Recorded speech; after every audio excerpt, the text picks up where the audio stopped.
हाँ शाबाश। सेबी सेबी के बारे में क्या क्या पढ़ लिया तुम लोगों ने?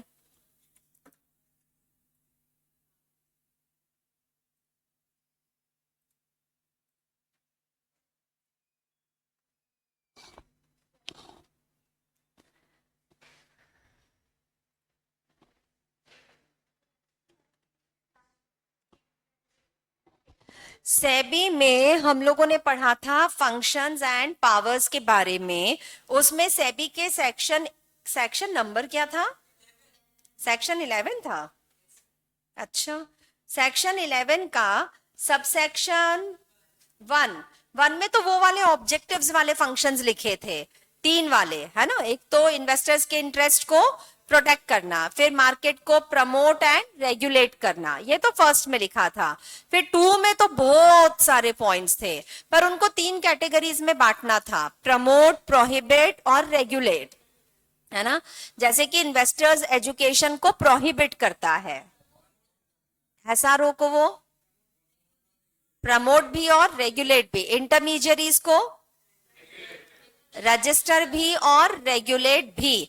इंटरमीडियरी एक ही है दुनिया में या बहुत सारे हैं? और तो इतने सारों को थोड़े ना सेबी रजिस्टर करेगा, सबको रजिस्टर्ड होना तो पड़ेगा, और बिना रजिस्ट्रेशन के कोई इंटरमीडियरी काम शुरू करेगा नहीं। इंटरमीडियरीज के बारे में हमने अभी क्यों नहीं पढ़ा कल? कहा, मैंने तो एक भी इंटरमीडियरी तुमको समझाया ही नहीं। अच्छा, पूरा पूरा चैप्टर, ओ इतना याद था, पूरा पूरा चैप्टर है आगे जाकर, इसलिए हमको यहां से पढ़ने की जरूरत नहीं थी।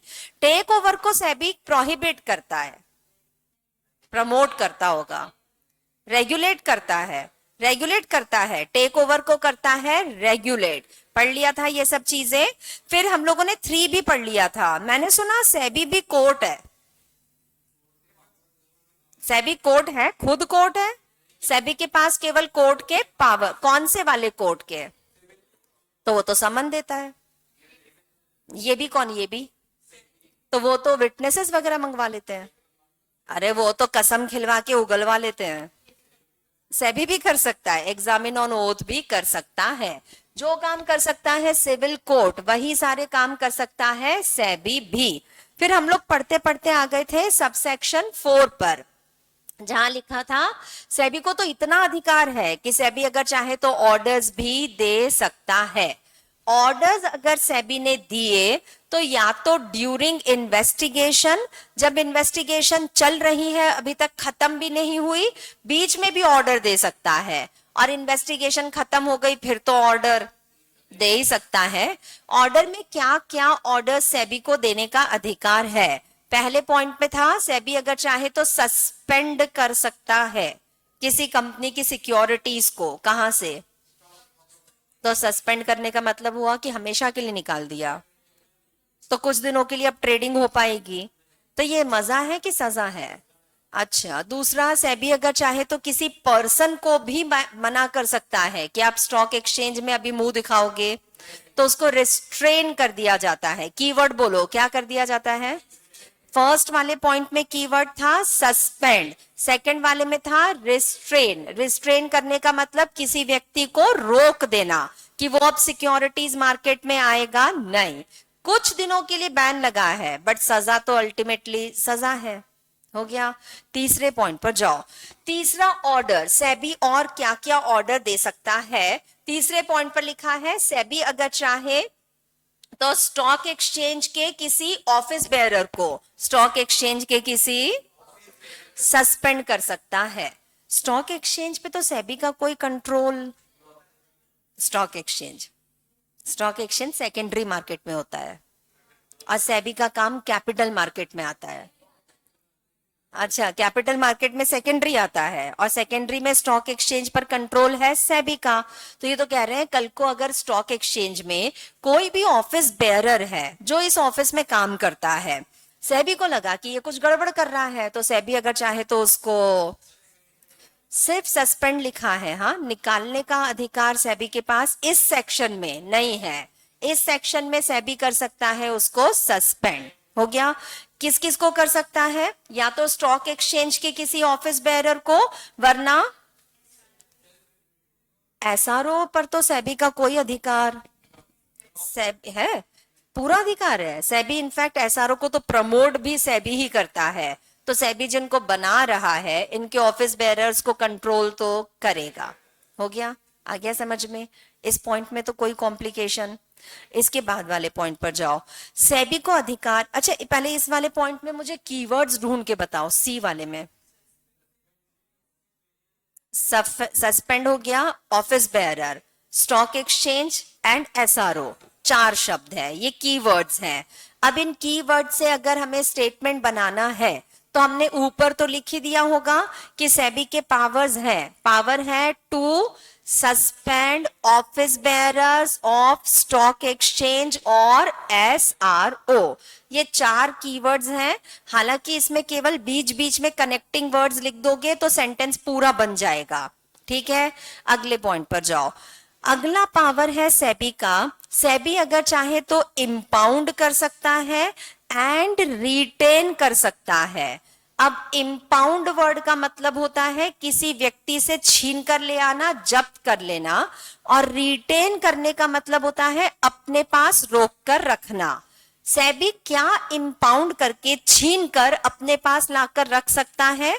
तो एक तो या तो किसी व्यक्ति से छीन कर ला सकते हैं प्रोसीड्स, वरना उससे छीन कर ला सकते हैं सिक्योरिटीज, वो भी ऐसे ट्रांजैक्शंस की जिनमें सेबी को लगता है कि इनके ऊपर इन्वेस्टिगेशन चल रही है। अब समझो कहानी क्या है। मार्केट में एक व्यक्ति है जिसने कोई ट्रांजैक्शन कर दिया, कोई ट्रांजैक्शन कर दिया। इस ट्रांजैक्शन में सेबी को लगता है कुछ तो गलत हुआ था, तो इसके ऊपर सेबी ने बिठा दी है इन्वेस्टिगेशन।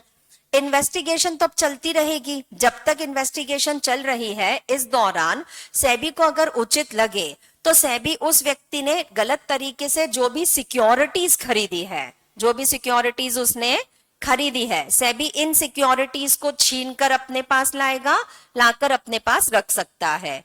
वरना अगर कोई ट्रांजैक्शन ऐसा हुआ था जहां गलत तरीके से सिक्योरिटीज खरीदी नहीं बल्कि बेची गई है, तो जिसने खरीदी है उसने तो सही खरीदा, बट जिसने बेचा वो फ्रॉड करके बैठा है। तो सेबी चाहे तो उसके पास से सिक्योरिटीज तो नहीं मिलने वाली, बट इसने बेचा है तो पैसा तो आया होगा। तो इन प्रोसीड्स को भी सेबी अगर चाहे तो छीन कर अपने पास लेकर आ सकती है। एक ट्रांजैक्शन हुआ है जिसमें ए और बी 2 पार्टीज हैं। कौन कौन है? ए और बी। इस ट्रांजैक्शन में ए है सेलर, बी है बायर। सिक्योरिटीज किसके पास में है? बी के पास। और बी ने ये सिक्योरिटीज खरीदी है फ्रॉड से, तो सेबी को आया गुस्सा, सेबी ने बी के ऊपर बिठा दी है इन्वेस्टिगेशन। तो सेबी कहता है चल रही है इन्वेस्टिगेशन, चलने दो, तब तक ये सिक्योरिटीज उठाकर कौन ले जाएगा? सेबी अपने पास उठा के ले जाएगा और संभाल कर रखेगा। सपोज कोई ट्रांजैक्शन हुआ जिसमें ए ने सिक्योरिटीज को बेचा है, बी ने सिक्योरिटीज को खरीदा है। सिक्योरिटीज तो आ गई बी के पास और पैसा आ गया, फंड आ गया ए के पास। पता चला ए ने फ्रॉड किया है, तो इन्वेस्टिगेशन चल रहा है ए पर। तो क्या उठा के ले आए? ए को पैसा। पैसा किसके पास है? तो पर उसने तो सिक्योरिटी बेच दी ना, तो पर गलत तो ये नहीं किया ना। अच्छा, तो उसके पैसे छीन लेंगे, तो ये प्रोसीड कहलाता है। ये जो पैसा उसको मिला है ना सिक्योरिटीज को बेचकर, इसे कहा जाता है सेल्स प्रोसीड। प्रोसीड का मतलब बेचने के बाद मिला हुआ पैसा। तो सेबी चाहे तो इसको भी जब्त कर सकता है। आ गया समझ में?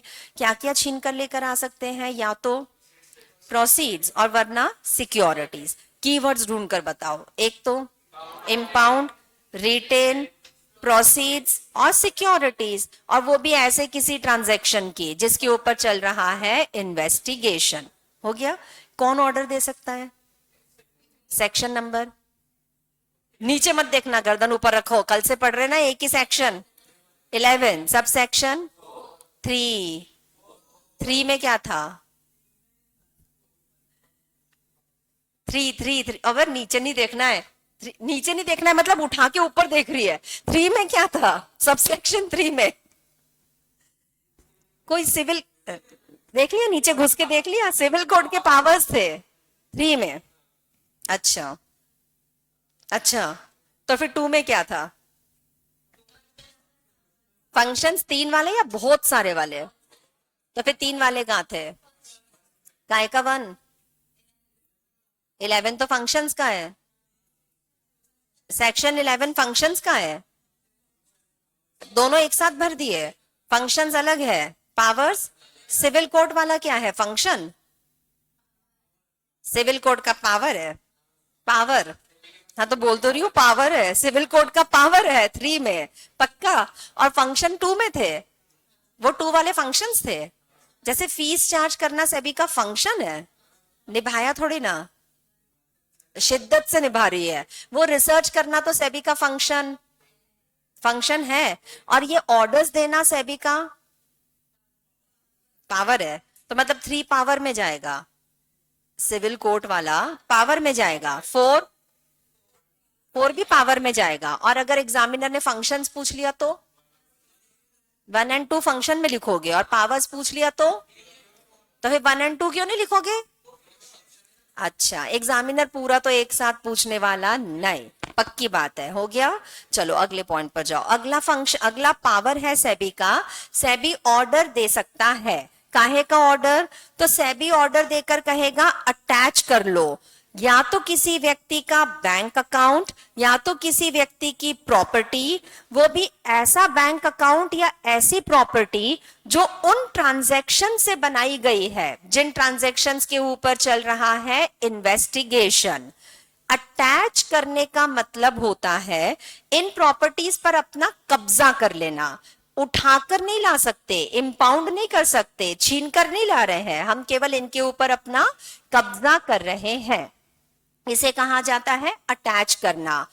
अगर किसी व्यक्ति का कोई बैंक अकाउंट है, अगर किसी व्यक्ति का कोई, और इस बैंक अकाउंट में जो पैसे रखे गए हैं, ये पैसे उन ट्रांजैक्शन से आए हुए पैसे हैं जो ट्रांजैक्शन गलत तरीके से किया गया था, जिसके ऊपर चल रहा है इन्वेस्टिगेशन। तो सेबी चाहे तो बैंक अकाउंट को उठा के तो नहीं ला सकते, बट बैंक को बोल सकते हैं कि इस अकाउंट को कर दिया जाए अटैच। अटैच करने का मतलब अब इस अकाउंट पे अधिकार सेबी का है। जिसका अकाउंट है वो व्यक्ति इस अकाउंट में अब और पैसे निकाल पाएगा नहीं। अगर ये निकालने आए भी तो सेबी ने बोल दिया है बैंक को इसको पैसे निकालने देना मत। तो क्या अटैच कर सकते हैं? एक तो उसका बैंक अकाउंट अटैच क्यों कर रहे हो? उठा के ले आते। अच्छा, उठा नहीं सकते तो इसको वहीं पे रखे रखे में कर लिया जाएगा अटैच। दूसरा, हम अटैच कर सकते हैं किसी व्यक्ति की प्रॉपर्टी। सेबी प्रॉपर्टी अटैच करेगा, इसका मतलब जिस व्यक्ति ने कोई गलत ट्रांजैक्शन किया था, उस ट्रांजैक्शन से कमाए हुए पैसों को उसने पैसे के फॉर्म में नहीं छोड़ा था, उसने इसकी बना ली है कोई प्रॉपर्टी, बना ली है कोई। तो अल्टीमेटली पैसे तो वही गलत ट्रांजैक्शन वाले यूज हुए थे ना, तो सेबी अब जाकर के इस प्रॉपर्टी को भी कर सकता है अटैच, कर सकता है। इसका मतलब वो व्यक्ति अब इस प्रॉपर्टी को किसी और को बेचेगा, ट्रांसफर करेगा। अगर कल को ये गलत साबित हुआ और जब हम इससे कहेंगे पैसे दे, तो ये तो यही कहेगा कि पैसे तो है ही नहीं, मैंने उससे तो घर बना लिया है। तो अल्टीमेटली घर बना तो उन्हीं पैसों से है, तो सेबी इस घर को बेचकर भी पैसा वसूल कर सकती है। बट ध्यान रहे, ये अटैचमेंट होगा ज्यादा से ज्यादा for a period of 90 days से ज्यादा के लिए सेबी अटैचमेंट कर पाएगा नहीं। लेकिन अगर सेबी को 90 डेज से ज्यादा के लिए अटैचमेंट करना है तो सेबी को जाकर के पहले अप्लाई करना पड़ेगा स्पेशल कोर्ट में, अप्लाई करना पड़ेगा स्पेशल कोर्ट में जो मुंबई में बनाई गई है। स्पेशल कोर्ट में जाकर के सेबी पहले अप्लाई करेगा इन्हीं 90 डेज के अंदर अंदर कि हम इस अटैचमेंट को आगे और कंटिन्यू करना चाहते हैं। अगर स्पेशल कोर्ट को उचित लगा, अगर, तो कोर्ट अलाउ कर देगा कि ठीक है आप अटैचमेंट को कंटिन्यू कर सकते हैं। और अगर कोर्ट ने अलाउ कर दिया तो अब ये अटैचमेंट तब तक चलता रहेगा जब तक ये इन्वेस्टिगेशन पूरी तरह से खत्म। ठीक है, अटैचमेंट कर सकते हो, लोगों की चीजों पे कब्जा कर सकते हैं इस एप्रीहेंशन पर कि शायद कुछ गलत है, तो अटैचमेंट सेबी कर सकता है, बट केवल ज्यादा से ज्यादा 90 डेज, इससे ज्यादा का अटैचमेंट चलेगा हाँ, लेकिन अगर और आगे कंटिन्यू करना है तो अपनी मर्जी से अटैचमेंट एक्सटेंड नहीं किया जा सकता, पूछ लो किससे।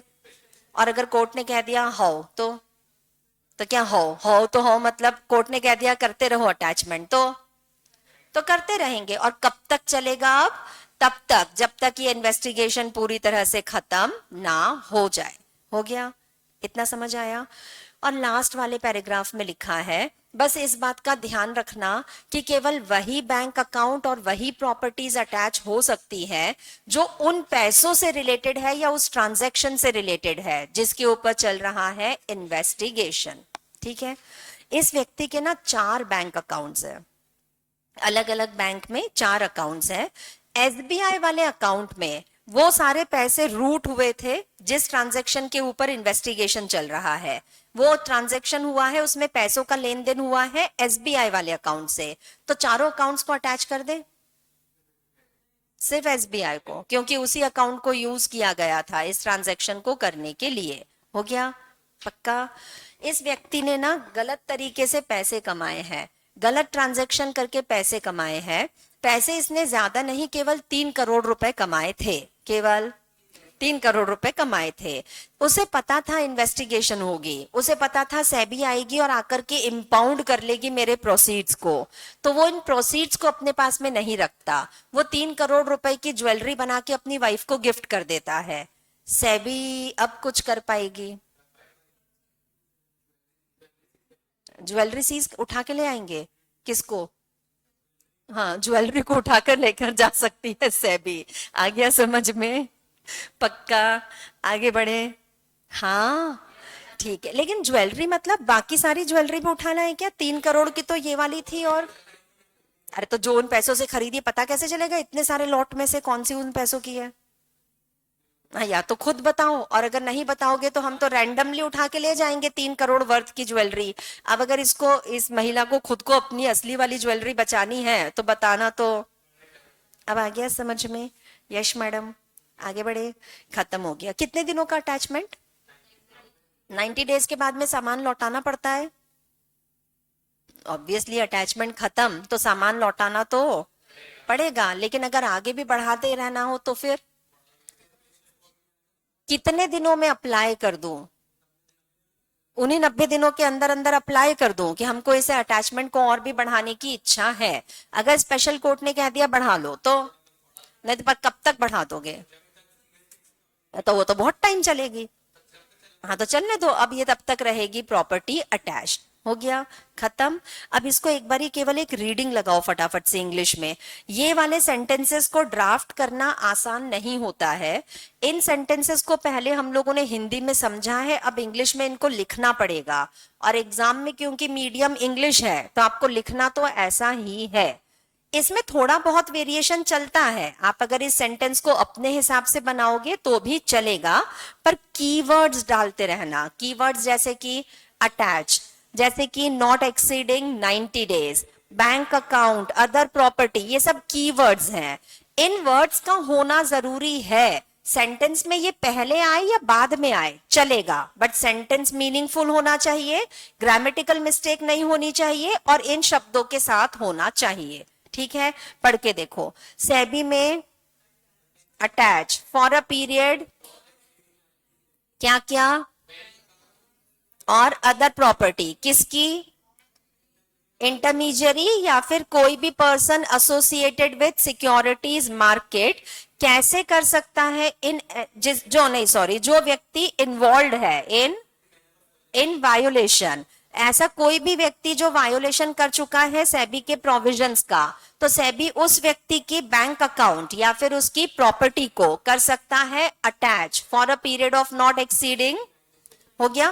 पहले इतना पैराग्राफ हम लोग पहले खुद बना रहे हैं, ठीक है? गर्दन ऊपर रखो। कौन अटैच कर सकता है? सेबी। तो सेंटेंस अगर अब ऊपर तो लिखा है हम लोगों ने हेडिंग में, बट सपोज मुझे केवल यही वाला क्लॉज ड्राफ्ट करना है, तो सेंटेंस हमको स्टार्ट करना पड़ेगा सेबी कर सकता है। इसको इंग्लिश में बोलोगे सेबी शैल, कि में सकता है।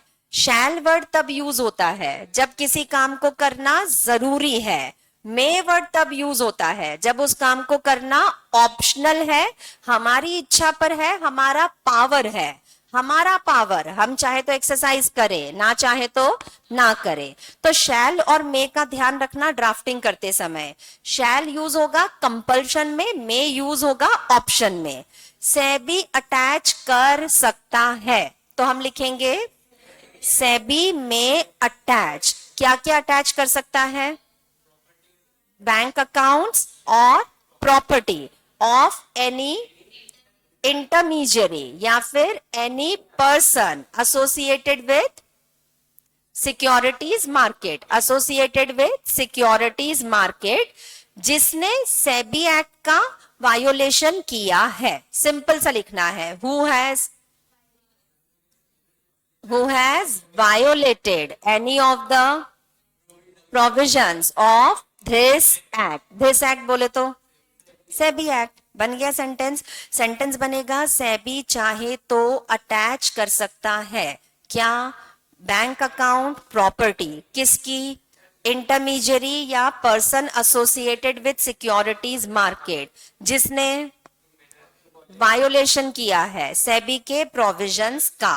हो गया। फिर से बनाओ सेंटेंस, सेबी में, नीचे मत देखना, सेबी में अटैच क्या?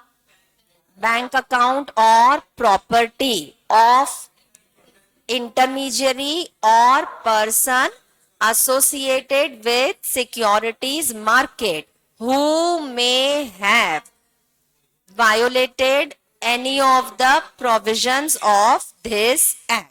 हो गया। अब आगे बताओ कितने ड्यूरेशन के लिए? For a period not exceeding 90 days. अब ये for a period not exceeding 90 days को मैं एंड में लेके गई, आप चाहो तो बीच में लगा सकते हो जैसे इन्होंने लगाया है, मीनिंग तो सेम निकल रहा है, बट बीच में लगाने पे क्या हो जाता है ना, पूरा का पूरा टेम्पो बिगड़ जाता है। ठीक है, आया समझ में? पक्का? अच्छा आगे का बताओ। अगर सेबी और एक्सटेंड करना चाहती है अटैचमेंट को, तो उसे इसी 90 डेज के ड्यूरेशन के अंदर अंदर परमिशन लेना पड़ेगी। किससे? स्पेशल कोर्ट से। और अगर स्पेशल कोर्ट ने कह दिया हाँ परमिट कर दिया, तो अब ये अटैचमेंट कंटिन्यूड रहेगा, हाँ, जब तक पेंडेंसी चल रही है इन्वेस्टिगेशन की। ठीक है, इंग्लिश में ट्रांसलेट कर पाएंगे? ट्राई करें। सेबी अगर इस अटैचमेंट को कंटिन्यू करना चाहता है, हाँ, इफ सेबी वॉन्ट्स की बजाय, वॉन्ट्स वर्ड होता है ना, ये चाहत बताता है, हम इंटेंशन लिखेंगे, इरादा है सेबी का।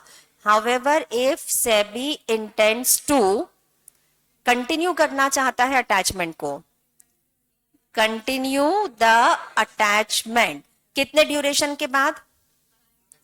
After a period of 90 days. तो के लिए हमेशा, हाँ, तो के लिए क्या लिखेंगे? हाँ, देन लिखते हैं ना, लेकिन कभी भी इंग्लिश ड्राफ्टिंग करते समय लॉ में तो को देन कभी नहीं लिखा जाता, तो के लिए कॉमा लगा दिया जाता है, सिर्फ कॉमा इज इक्वल्स टू तो। ठीक है, जैसे कि सेबी अगर अटैचमेंट को कंटिन्यू करना चाहती है, if SEBI intends to continue the attachment after the period of 90 days, तो कॉमा, तो की जगह लिख देंगे कॉमा। सेबी अप्लाई करेगी स्पेशल कोर्ट को, में, सोच के बताओ, शैल, में नहीं आएगा, शैल आएगा। क्यों?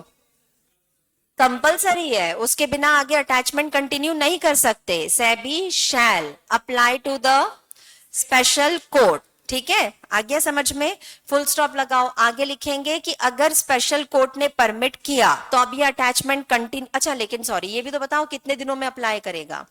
SEBI shall apply to the special court इन्हीं 90 डेज के अंदर अंदर, अंदर अंदर मतलब within the duration of 90 days. हो गया। अगर स्पेशल कोर्ट ने परमिशन दी तो सेबी इस अटैचमेंट को अब कंटिन्यू कर सकती है टिल पेंडेंसी ऑफ इन्वेस्टिगेशन। शुरू हो जाओ। हाँ, if the special court permits to continue the attachment, तो नहीं लिखो ना टीओ, तो कॉमा लगा दोगे, कॉमा सेबी, सोच के बताओ, अटैचमेंट को कंटिन्यू कर सकती है, सकती है, में, द सेबी में, आगे continue the attachment till pendency of investigation. बन गया सेंटेंस। ठीक है, सिर्फ समझना समझना काफी नहीं होगा, समझ में तो आ जाएगा, एक्सप्रेस करना बहुत मुश्किल होता है। एक्सप्रेस करते समय एग्जैक्टली सेम लैंग्वेज तुम लोगों की आ जाएगी जैसा लॉ में लिखा है, अभी इतनी उम्मीदें नहीं है हमको। वो लैंग्वेज कब आती है, जब आप रिपीटेटिवली इन पॉइंट्स को पढ़ते चले जाते हो, पढ़ते चले जाते हो, तो बाय डिफॉल्ट दिमाग में सेट हो जाता है ऐसे ऐसे करके लिखा हुआ है नोट्स में। बट इतना रट पाना पॉसिबल, तो रटने की बजाय बेटर होगा कि हम कीवर्ड्स को पकड़े और सेंटेंस अपने हिसाब से भी ड्राफ्ट करोगे, चलेगा, मार्क्स मिलेंगे। एग्जैक्ट वर्ड टू वर्ड लिखना जरूरी नहीं है, बट कीवर्ड्स के साथ कोई छेड़छाड़। ठीक है, आ गया समझ में? पक्का? चलो अगले पॉइंट पर जाओ। कितने दिनों का अटैचमेंट बोल रहे हो तुम वैसे?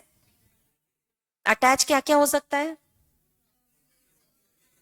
कौन कौन सी प्रॉपर्टी और कौन कौन से बैंक अकाउंट उठा सकते हैं जो इस ट्रांजैक्शन से रिलेटेड है, जिसके ऊपर चल रही है इन्वेस्टिगेशन। इसके अलावा दूसरे बैंक अकाउंट को सेबी हाथ लगाएगी। 90 डेज खत्म हो चुके हैं, अभी भी कंटिन्यू करना है। किसको जाके बोले? शाबाश, मुझे पूरी उम्मीद थी। 90 डेज खत्म हो चुके हैं, अब कंटिन्यू करना है। तो अब क्यों नहीं कर सकते? बोलो ना स्पेशल कोर्ट को। 90 डेज के अंदर अंदर बोलना था। 90 डेज खत्म हो चुके, अब तो स्पेशल कोर्ट को आप बोल भी पाओगे नहीं। तो कितने दिनों में मुंह दिखाने लायक थी सेबी? 90 दिन खत्म, अब तो सेबी मुंह भी दिखाएगी। किसको? क्योंकि अब एक्सटेंशन पॉसिबल नहीं है। आ गया समझ में? पक्का? हाँ, अगले पॉइंट पर जाओ, लास्ट पॉइंट पर। सेबी और क्या ऑर्डर दे सकती है? तो सेबी अगर चाहे तो इंटरमीडियरी या किसी मार्केट से जुड़ा हुआ कोई भी व्यक्ति जिसके ऊपर इन्वेस्टिगेशन चल रहा है, सेबी उसको ऑर्डर दे सकती है कि आप उन प्रॉपर्टीज को डिस्पोज या एलिनेट नहीं कर सकते जो असेट्स आपने बनाई है इन ट्रांजैक्शन से, जो ट्रांजैक्शंस चल रहे हैं अंडर इन्वेस्टिगेशन। किसी व्यक्ति ने गलत ट्रांजैक्शन की है, पैसे कमाए, इन पैसों को पैसे के रूप में रखा ही नहीं, इसकी ज्वेलरी बना दी वाइफ को। ठीक है, चलो ज्वेलरी नहीं उठा के ला रहे हैं, वो पहन के घूम रही है, घूमती रहे, लेकिन सेबी उसको ये ऑर्डर दे सकता है कि हमने ज्वेलरी आप ही के पास छोड़ी है, लेकिन ध्यान रहे कि आप इस ज्वेलरी को ना डिस्पोज करोगे ना एलिनेट करोगे। ऐसी सारी असेट्स जो उन ट्रांजैक्शन से बनी है, जिन ट्रांजैक्शंस के ऊपर चल रहा है इन्वेस्टिगेशन, सेबी चाहे तो ऑर्डर देकर बोल सकता है कि आप इन असेट्स को डिस्पोज करोगे, एलिनेट करोगे, खाली छोड़ोगे। एलिनेट करने का मतलब होता है इनको कहीं पर ऐसे ही खाली छोड़ के नहीं आ जाना है। आप तो इसको कहीं पर भी रख कर आ गए और बाद में बोल दोगे चोरी हो गया, तो सेबी के हाथ तो खाली हो गए ना। आप ना इसको एलिनेट करोगे ना ही डिस्पोज। हो गया? समझ में आया? यश मैडम।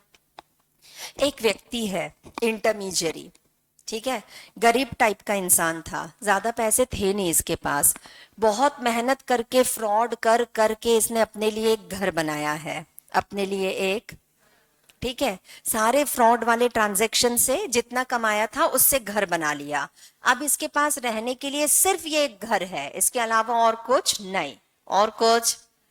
इन्वेस्टिगेशन शुरू होती है, सेबी ने इसके बैंक अकाउंट्स को अटैच कर लिया, इसके पास जितना पैसा आया था, जितना पैसा बचा था, वो सब सेबी इंपाउंड करके लेकर आ गई है।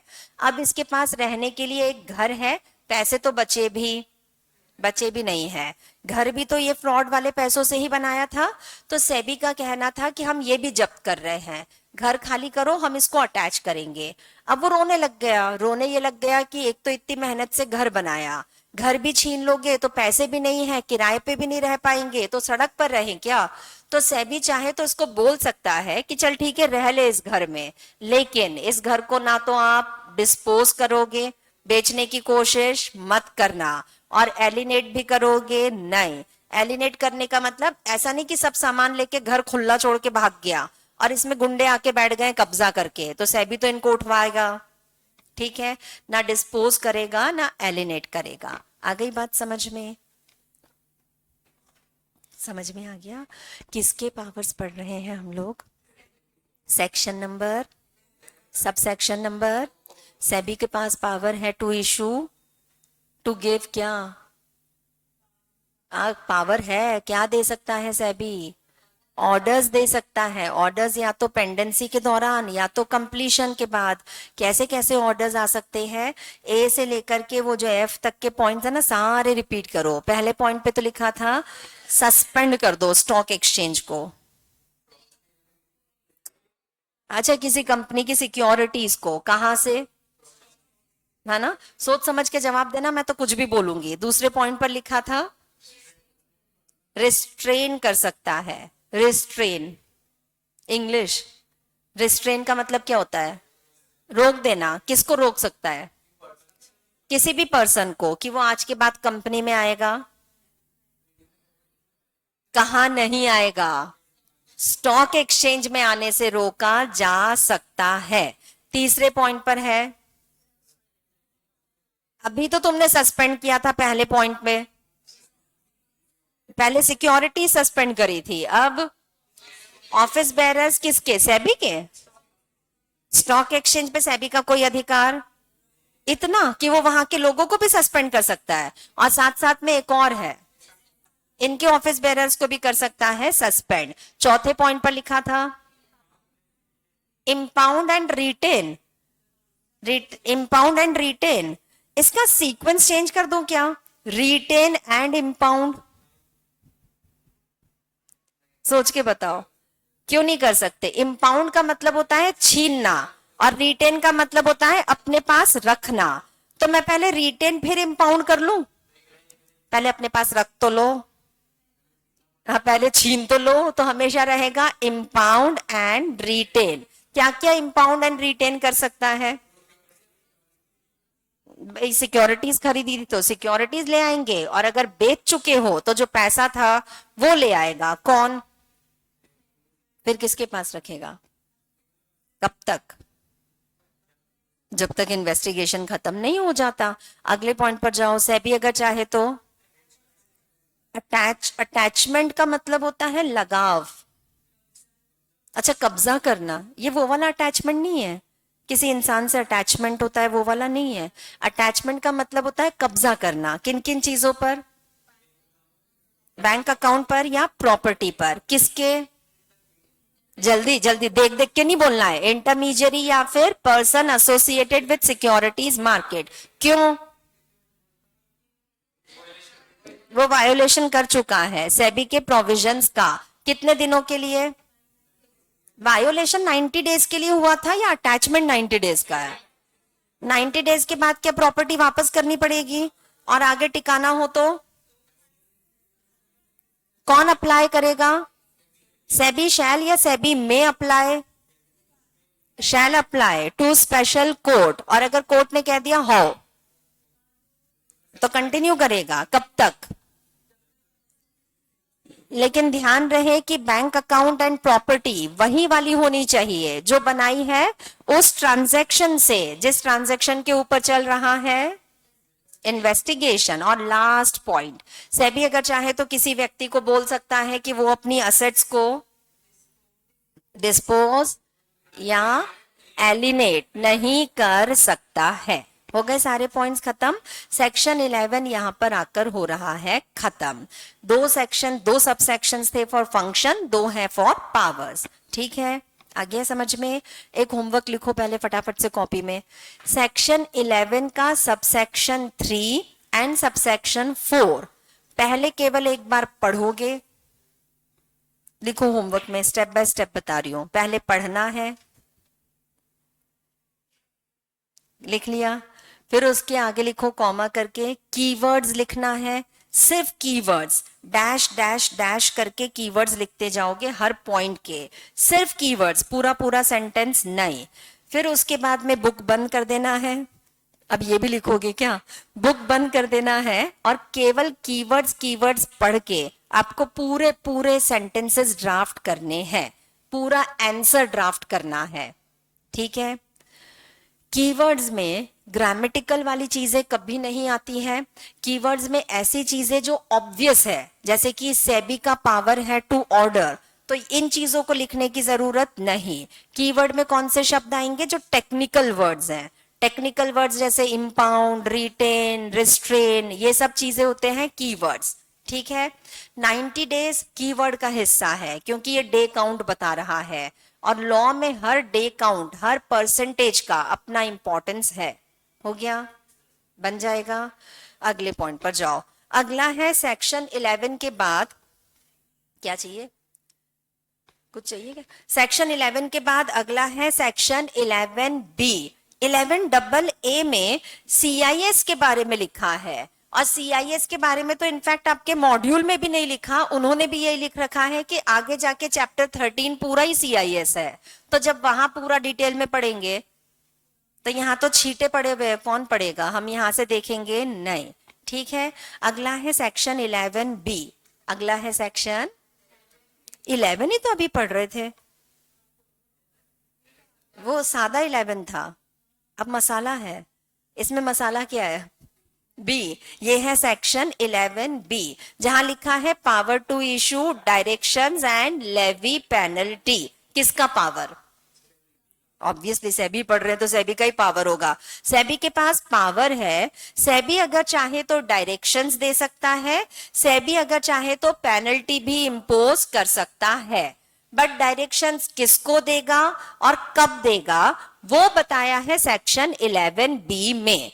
सेक्शन 11B में लिखा है सेबी डायरेक्शंस दे सकता है दो लोगों को। एक तो उन लोगों को जिनका नाम सेक्शन 12 में आता है, और सेक्शन 12 में नाम आता है इंटरमीडियरीज का।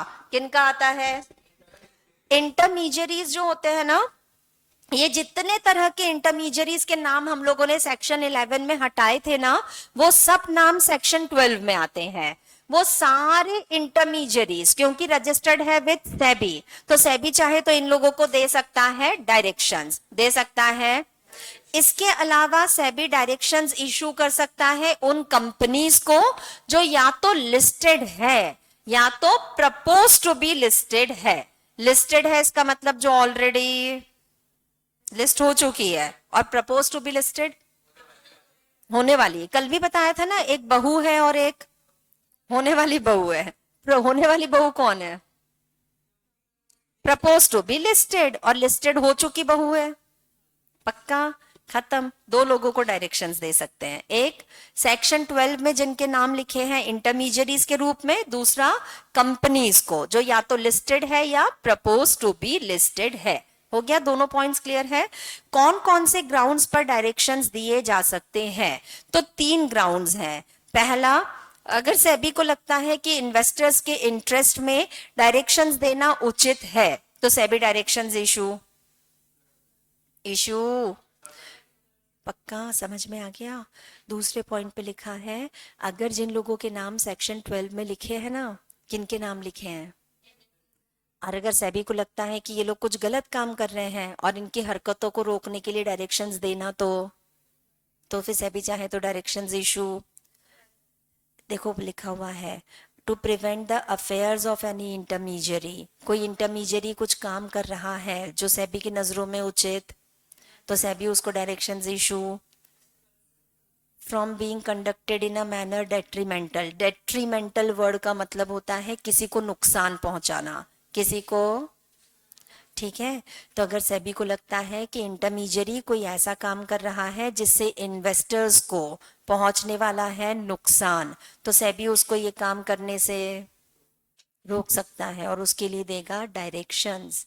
क्या देगा? खाना खाया था, ज्यादा ही खा लिया है। मेरे पहले इमीडिएटली पहले लंच ब्रेक होता है। अच्छा, मेरे पहले सर की क्लास थी तो वो इतना खून पी जाते हैं तुम लोगों का कि मेरी क्लास तक आते आते कुछ बचता ही नहीं है। अरे आवाज तो निकाल लिया करो रे, सूग लो, मुंह खोलो। सेक्शन कौन सा है? मसाला तो डाल लो उसमें। 11B है, पावर टू इशू। कौन डायरेक्शंस दे सकता है? कितने लोगों को? एक तो इंटरमीडियरीज जिनके नाम आते हैं सेक्शन, हाँ वेरी गुड, और दूसरी तरफ कंपनी या तो लिस्टेड या प्रपोज टू बी लिस्टेड। कौन कौन से ग्राउंड्स पर डायरेक्शंस दिए जा सकते हैं? पहला, अगर सेबी को लगता है इन्वेस्टर्स के इंटरेस्ट में डायरेक्शन देना उचित है, इन द इंटरेस्ट ऑफ इन्वेस्टर्स। दूसरा, सेबी को लगता है इंटरमीडियरी की हरकतों को रोकना पड़ेगा क्योंकि उसकी हरकतें इन्वेस्टर्स के इंटरेस्ट में डेट्रीमेंटल है। डेट्रीमेंटल मतलब नुकसान पहुंचाने वाली। तो टू प्रिवेंट द अफेयर्स का मतलब होता है काम, to prevent the affairs of intermediaries which are detrimental to the interest of investors या फिर to the interest of securities market. दो ग्राउंड्स हो गए। तीसरा ग्राउंड, अगर सेबी को लगता है कि इस पूरे के पूरे सिक्योरिटी मार्केट के और इंटरमीडियरीज को प्रॉपरली मैनेज करने के लिए, इनके प्रॉपर मैनेजमेंट के लिए डायरेक्शंस देना जरूरी है, तो सेबी डायरेक्शंस इशू। तीन ग्राउंड्स हैं, दो लोग हैं, एक सेबी है। 3, 2 और 1, कौन डायरेक्शन देगा? कितने लोगों को, कितने ग्राउंड्स पर? आ गया समझ में?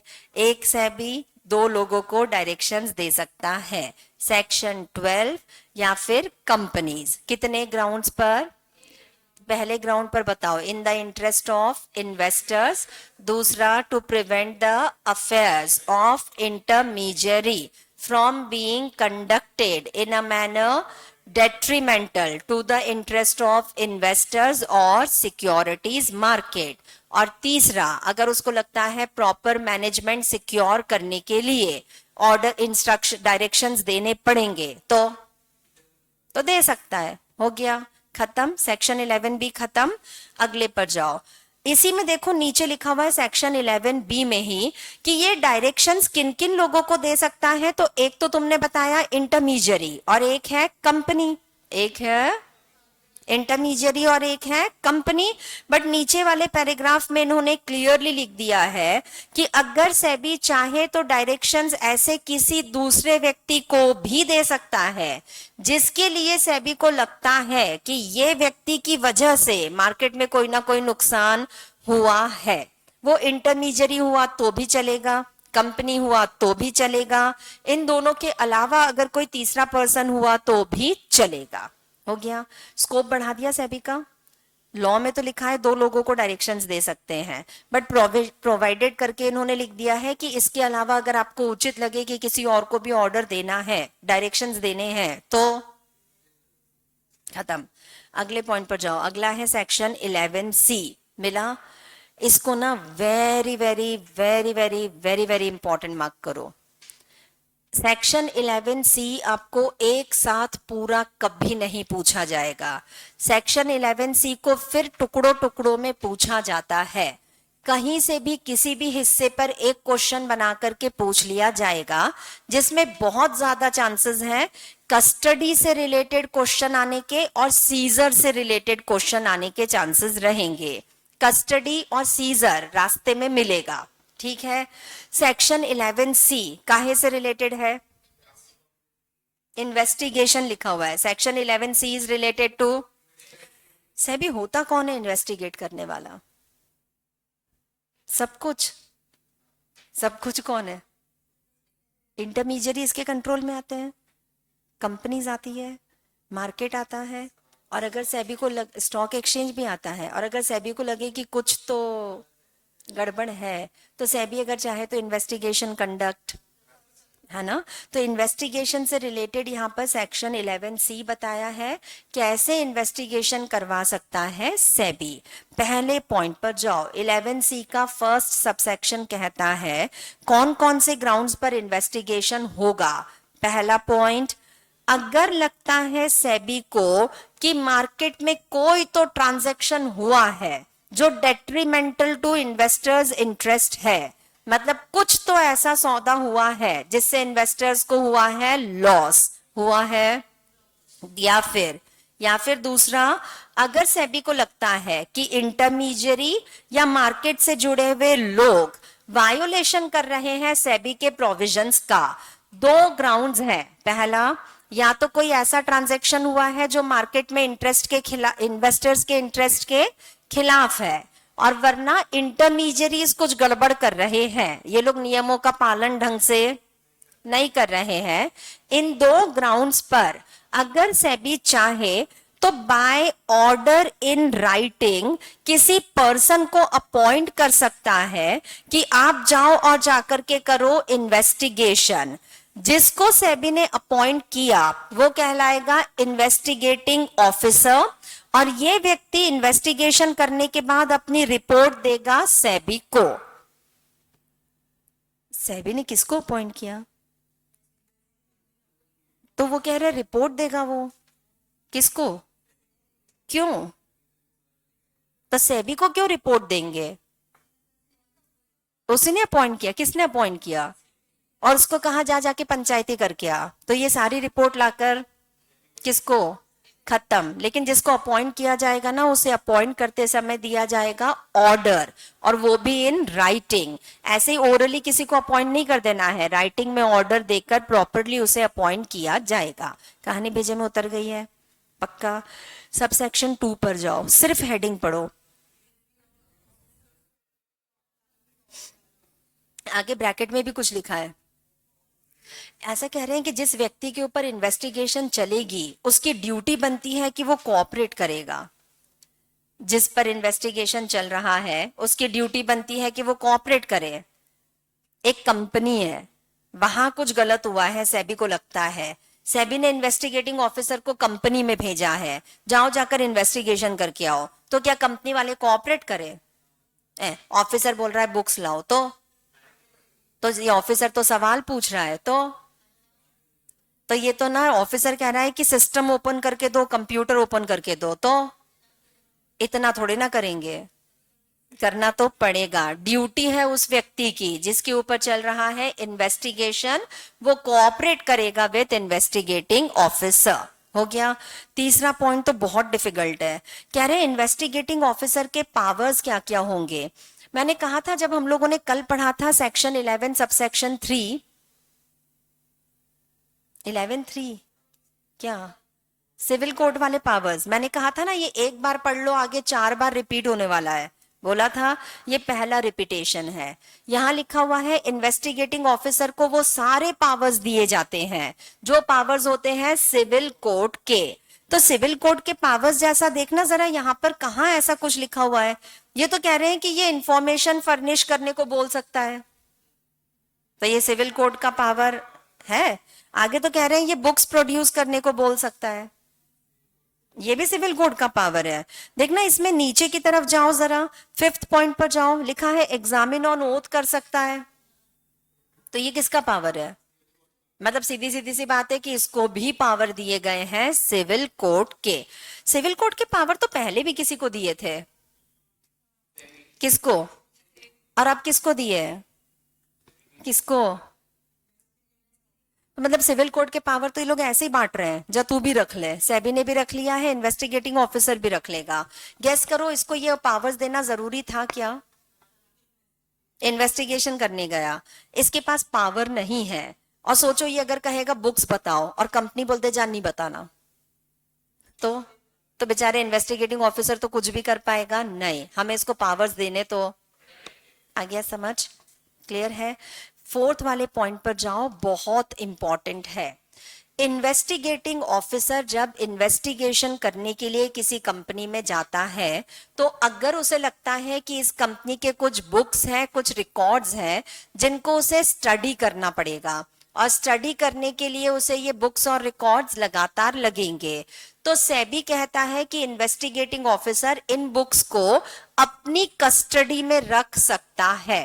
अपनी कस्टडी में रख सकता है मतलब कंपनी से बुक्स ले आओ, अपने पास रखो, ताकि आप इन्वेस्टिगेट कर सको। बट अगर वो इन बुक्स को अपनी कस्टडी में लेगा भी तो ज्यादा से ज्यादा for a period of 6 months, for a period of 6 महीने से ज्यादा वो इन बुक्स को अपनी कस्टडी में रख पाएगा नहीं। 6 महीने के बाद उसको इन बुक्स को लौटाना तो पड़ेगा।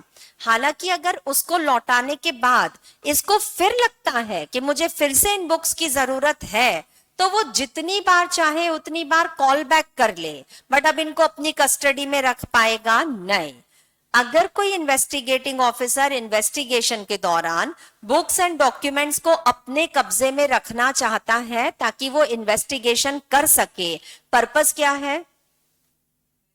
इन्वेस्टिगेशन को आसान करने के लिए, क्योंकि बार बार बुक्स मांगने पड़ रहे हैं, तो वो अगर चाहे तो अपनी कस्टडी में इन बुक्स को रख सकता है, बट ज्यादा से ज्यादा फॉर अ पीरियड ऑफ, इसके बाद वो रख पाएगा नहीं। फिर लौटाना तो, और अगर लौटाने के बाद इसको फिर से बुक्स की जरूरत पड़ती है तो ये चाहे तो वो फिर से कॉल भी कर सकता है।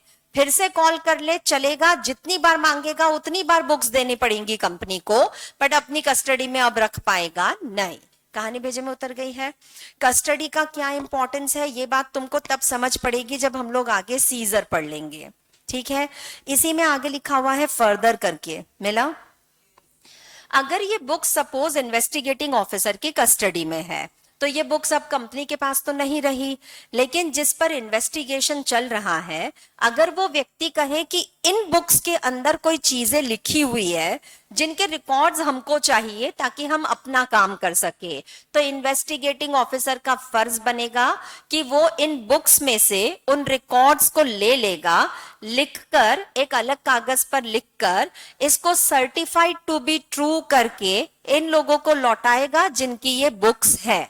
बुक्स को अपने ही पास रखेगा, केवल इसके अंदर के एक्सट्रैक्ट्स का मतलब जो उसमें लिखा हुआ है, वो इन चीजों को एक अलग से पेज पर लिखकर सर्टिफाइड टू बी ट्रू करेगा और लिखकर दे देगा उस व्यक्ति को जिसके ऊपर चल रहा है इन्वेस्टिगेशन।